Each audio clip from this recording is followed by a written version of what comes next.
আমি বুঝছো? না স্যার পারবা?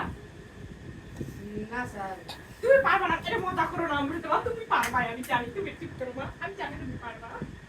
তো আমি এটা করে দিচ্ছি, নাচ হয়তো প্রথমে তো ভুলে যেতে পারি, তাড়াতাড়ি বা বলো। না স্যার আমি জানি না স্যার আই মা, তুমি মজা করো না আমার সাথে, আমি জানি তুমি যাও। দেখো এটা এটা কিভাবে হলো বলো, এটা কিভাবে, এখানে আমি লিখে দিচ্ছি এভাবে হলো বুঝছো। এরপর আমি তোমাকে এটা একটা করতে দিব, আমি করবা খাতায়।